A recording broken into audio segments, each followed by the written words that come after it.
Hi hello friends అందరికీ నమస్కారం. ఈరోజు ఈ వీడియోలో ఇందిరమ్మ ఇళ్ల పంపిణీకి సంబంధించి శుభవార్త రావడం జరిగింది.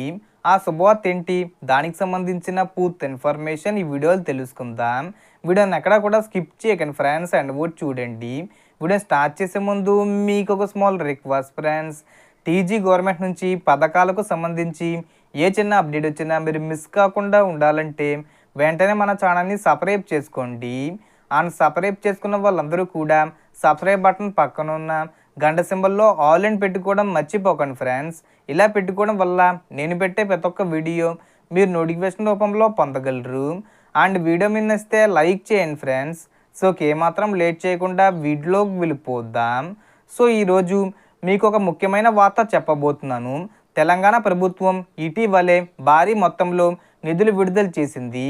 మొత్తం 700 కోట్లు ఈ సోమవారం విడుదల చేశారు. ఇది ప్రధానంగా ఇందిరమ్మ ఇల్లు మరియు డబుల్ బెడ్రూమ్ ఇళ్ల నిర్మాణం కోసం కేటాయించారు. అదేవిధంగా తెలంగాణ రాష్ట్ర వ్యాప్తంగా సుమారు 3 లక్షల మందికి ఇల్లు మంజూరీ చేశారు. వీరిలో ఇప్పటి వరకు 1,75,000 మంది ఇళ్ల నిర్మాణం ప్రారంభించారు. ప్రభుత్వం ప్రతి సోమవారం నిర్మాణ దశను బట్టి నిధులను విడుదల చేస్తుంది. ప్రస్తుతం మరో 3,000 కోట్లు కూడా విడుదల చేయబోతున్నారు. ముఖ్యంగా ఇందిరమ్మ ఇల్లు పొందలేని వారికి మరియు డబుల్ బెడ్రూమ్ ఇల్లు లిస్టులో ఉన్నవారికి ఈ సహాయం అందించనున్నారు. ఖమ్మం జిల్లాలో కలెక్టర్ గారు ఇటీవలే ప్రకటించిన వివరాల ప్రకారం ఇప్పటికే సిద్ధంగా ఉన్న ఇళ్లను బాగు చేసి 11,000 కుటుంబాలకు కేటాయించబోతున్నారు.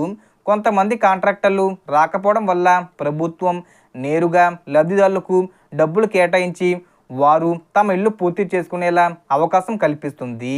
అలాగే రాబోయే పంచాయతీ ఎన్నికల దృష్ట్యా ప్రభుత్వం డబుల్ బెడ్రూమ్ ఇళ్ల కేటాయింపులు వేగవంతం చేస్తుంది.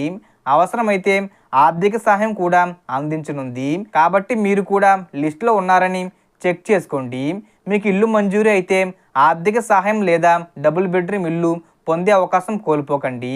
మీకు ఈ వీడియో ఉపయోగపడితే తప్పకుండా లైక్ చేయండి, మన ఛానల్ని సబ్స్క్రైబ్ చేయండి మరిన్ని అప్డేట్స్ కోసం. Thanks for watching.